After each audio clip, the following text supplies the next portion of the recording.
जो निर्वाचित सदस्य होंगे, क्या होंगे, जो निर्वाचित, निर्वाचित का मतलब क्या हो गया, जो इलेक्टेड है, नॉट नॉमिनेटेड। नॉमिनेटेड लोग भाग लेंगे या नहीं लेंगे, मैंने कल भी आपको बताया, नॉमिनेटेड तो किसकी साइड ले लेगा भैया, क्योंकि नामांकित सदस्य जो होता है आपका, जो भैया नामांकित सदस्य होता है वो किसका पक्ष ले लेगा, जरा बताएं।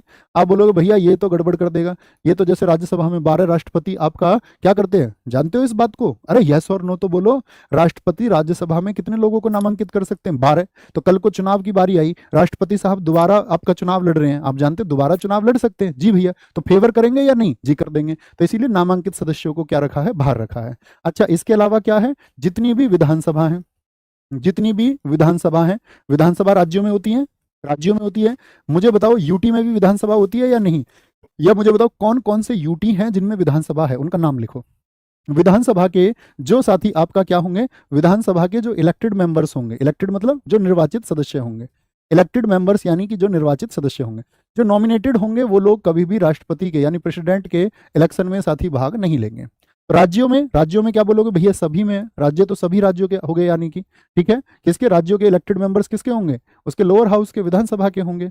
और मुझे बताओ यूटी कौन कौन से हैं, तो दिल्ली हो गया, जैसे 70 सीट की दिल्ली हो गई आपका, दिल्ली हो गया, पुडुचेरी हो गया आपका, और क्या होता है आपका, बोलो भाई फटाफट से, तो आप बोलेंगे भैया कश्मीर भी हो गया, क्या बोलेंगे, जम्मू भी आपका हो गया, ठीक है, बहुत बढ़िया, जम्मू कश्मीर, नवीन सर का चेला, नवीन सर के चेले ने आंसर करा, बहुत गजब, बहुत शानदार। तो याद रखेंगे चुनाव में कौन कौन भाग लेते हैं, जी भैया याद रखेंगे। नेक्स्ट, निम्नलिखित में से कौन सा भारत के राष्ट्रपति का अधिकार नहीं है, जो राष्ट्रपति के राइट में नहीं आता है। राष्ट्रीय आपातकाल की घोषणा करना क्या प्रेसिडेंट कर सकते हैं, जी भैया। राष्ट्रीय आपातकाल किसमें आता है, आर्टिकल आर्टिकल 352 में आता है। कितनी बार नेशनल इमरजेंसी हमारे देश में लगी है भैया, 3 बार लगी है, कितनी बार, 3 बार लगी है।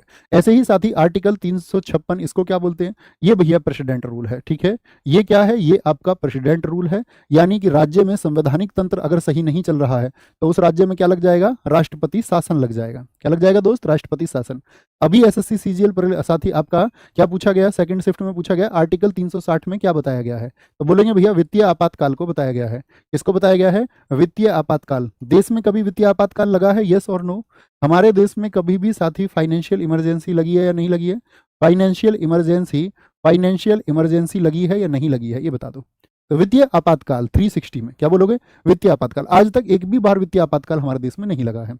राज्यों के मुख्यमंत्री की नियुक्ति करेंगे, जी भैया, राज्यों के मुख्यमंत्री की नियुक्ति करते हैं, बिल्कुल गलत हो जाएगा, राष्ट्रपति साहब थोड़ी नहीं करेंगे, प्रधानमंत्री की करते हैं वो तो। मुख्यमंत्री की जो नियुक्ति होगी वो तो गवर्नर करेगा, राज्यपाल करेंगे, कौन करेंगे, गवर्नर, अर्थात राज्यपाल ये नियुक्ति करते हैं, क्या बोलोगे, राज्यपाल या गवर्नर इसको करेंगे, ठीक है, याद रखेंगे। मुख्य न्यायाधीश की नियुक्ति होती है क्या, जी भैया जी, ये आपका राष्ट्रपति का अधिकार है, ओके, सॉरी क्या हो गया, तो कौन सा अधिकार नहीं है, बिल्कुल ठीक है, एकदम सही है। स्वतंत्र भारत के पहले राष्ट्रपति का संबंध कहां से है, ठीक है भैया, इलेक्टेड नॉमिनेटेड बता दीजिए हिंदी में। अब इलेक्टेड बताया ना अभी, ध्यान से सुनो, इलेक्टेड मतलब निर्वाचित, और साथ ही नॉमिनेटेड यानी कि नामांकित। अब बुद्धू सो गए थे क्या तुम, क्लास में नहीं लिख रखा, नॉमिनेटेड क्या है, नामांकित है, और इलेक्टेड क्या है, आपका निर्वाचित है।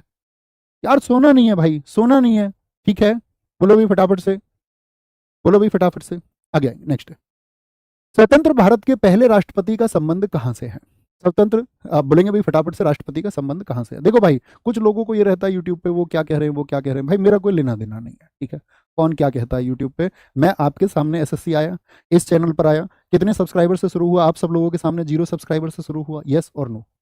जब तक मैं इस पे पढ़ा रहा हूं, अगर किसी भी एक व्यक्ति पर मेरी तरफ से व्यक्तिगत टिप्पणी हो जाए, ठीक है, आप सबको ये अधिकार होगा, आप ये कहना भैया अपने हाथ से ये पेन छोड़ दो, तुम इस पेन को पकड़ने का अधिकारी नहीं हो, एक अध्यापक का कर्तव्य ये नहीं है। अगर मेरी तरफ से कभी भी आपको लगे ना कि किसी पर भी मैंने कोई टिप्पणी कही है, तो ये अधिकार मैं आपको देता हूं, आप मुझसे कहना इस बात को, कि मेरी किसी भी कक्षा में आके कहना है कि आप अधिकारी नहीं हो।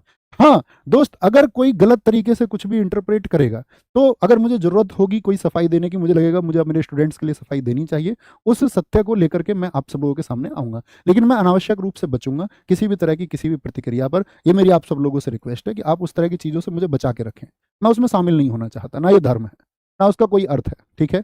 यहाँ आएंगे, आप क्लास पर फोकस करेंगे। स्वतंत्र भारत के पहले राष्ट्रपति का संबंध कहां से है, मैं आप सब लोगों के साथ मुस्कुरा सकता हूं, हम सब लोग मिलके हंस सकते हैं, हम सारे टीचर लोग मिलके हंस सकते हैं, खुश हो सकते हैं, क्यों ही यार लांछन लगाने, क्यों ही कुछ प्रश्न चिन्ह लगाने, जो बातें बैठ के हो सकती है, ठीक है, उन सबसे बचना है। स्वतंत्र भारत के पहले राष्ट्रपति कहां से, पहले मुझे बताओ राष्ट्रपति थे कौन? आप कहेंगे राजेंद्र प्रसाद जी थे भैया, और राजेंद्र प्रसाद जी का संबंध है आपका बिहार से। कहां से है? बिहार से। याद रख लेना। इनकी बुक का नाम क्या था? कौन थे पहले राष्ट्रपति? राजेंद्र प्रसाद जी। इनकी बुक का क्या नाम था? राजेंद्र प्रसाद जी ने जो बुक लिखी है उस बुक का नाम है दोस्त आपका, क्या बोलेंगे? उस बुक का नाम है इंडिया डिवाइडेड। क्या होगा?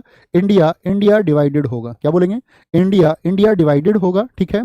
और याद रख लेना, इनको जो भारत रत्न मिला था वो कब मिला था? तो भारत रत्न पाने वाले पहले राष्ट्रपति हैं ये। इनको भारत रत्न मिला था भैया 1962 में। इन्हीं को हम कहते हैं भारत के कौन से राष्ट्रपति हैं जिनको अजात शत्रु कहा जाता है? क्या कहा जाता है? जिनको अजात शत्रु कहा जाता है। ठीक है, ये बात आपको याद रख लेना। इनका जो समाधि स्थल है वो मैंने आपको शायद नहीं बताया, आपको नहीं बताया। इनका जो समाधि स्थल है दोस्त आपका वो कौन सा है? बोलेंगे समाधि स्थल का मतलब समझते हो ना आपका? ये भैया जहां पर जाकर के अंतिम जो आपका फर्नल प्रोग्राम होता है उसको किया जाता है। समाधि स्थल वो होता है महाप्रियाण घाट। कौन सा है? महाप्रियाण घाट है इनका, महाप्रियाण घाट। जैसे गांधी जी का कौन सा है मैं आपसे पूछूं, गांधी जी का कौन सा है बताएंगे एक बार? आप कहेंगे गांधी जी का भैया, गांधी जी का है आपका, C2 लगाओ भाई ताकि बच्चों को ये दिख जाए। गांधी जी का कौन सा है वो ना, इसको स्क्रीनशॉट लेना और कम से कम 2 मिनट इस पे खर्च करना इन नामों को पढ़ने में। जैसे अभी वर्तमान में कौन है आपका? बोलो वर्तमान में कौन है? वर्तमान में भारत की राष्ट्रपति द्रौपदी मुर्मू, सेकंड महिला है, सारे जानते हो, संथाल जनजाति से आती हैं, उड़ीसा से आती हैं। ठीक है, उड़ीसा से आती है। पहले कौन थे? राजेंद्र प्रसाद थे आपका। कब रहे हैं? 1950 से 1962 तक। पहले मुस्लिम राष्ट्रपति कौन है? तो आप बोलोगे जाकिर हुसैन जी। क्या इन्होंने अपना कार्यकाल पूरा किया था? आप कहेंगे 1967 से 69। 2 मिनट देना भाई। तो क्या बोलेंगे भैया कार्यकाल पूरा ना करने वाले भी कौन है? वो जाकिर हुसैन है। तो ऐसे इस डेटा को ध्यान से पढ़ा करो। ठीक है, हमेशा पढ़ा करो। ऐसे कौन थे जो निर्विरोध चुने गए थे बिना अपोजिशन के? पहले तो हार गए थे एक बार हालांकि ये, लेकिन बाद में निर्विरोध चुने गए। ठीक है, बिना अपोजिशन के चुने गए। वो कौन है? वो नीलम संजीव रेड्डी थे। कौन है? नीलम संजीव रेड्डी थे आपका। ठीक है, ये आपको पता होने चाहिए। जैसे आपका KR नारायणन जी से क्वेश्चन पूछा जाता है, भारत के पहले दलित राष्ट्रपति कौन थे? भारत के पहले दलित प्रेसिडेंट कौन थे? वो आपका KR नारायण साहब थे। ठीक है, ये आपको पता होने चाहिए। नेक्स्ट है, भारत के राष्ट्रपति के महाभियोग की प्रक्रिया क्या है? बोलेंगे भी फटाफट से।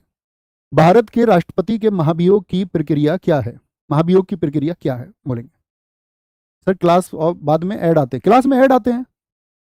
ऐसा तो नहीं होना चाहिए भाई, हमने तो क्लास इसको मोनेटाइजेशन भी इसका आपके MTS के एग्जाम तक के लिए ऑफ कर रखा है, नहीं तो इससे तो पैसे आने लगते। वो इसीलिए ऑफ है कि आपके एग्जाम तक जो है दोस्त इस पर ऐड ना आए। ऐड तो नहीं आने चाहिए यार, है ना? क्योंकि जब मोनेटाइजेशन ही ऑफ है उसका तो ऐड क्यों आएंगे? तो बाकी मैं बोलूंगा उन लोगों से भी ऐसा है तो क्यों है, नहीं आते हैं जी, नहीं आते हैं। ठीक है, राष्ट्रपति के महाभियोग। देखो महाभियोग का मतलब क्या होता है? राष्ट्रपति को उसके पद से हटाना। तो पद से हटाना ये कैसा होता है? Quasi judicial, semi judicial process भी बोलते हैं इसको। अर्धन्यायिक प्रक्रिया है। कैसी है? अर्धन्यायिक प्रक्रिया। बहुत क्वेश्चन पूछा जाता है कि आपको राष्ट्रपति को हटाना है तो ये प्रक्रिया किस सदन से शुरू करेंगे? बताइए, लोकसभा से कि या राज्यसभा से? लोकसभा के से किया कि राज्यसभा से? ये प्रोसेस भैया आर्टिकल 61 में दिया गया है।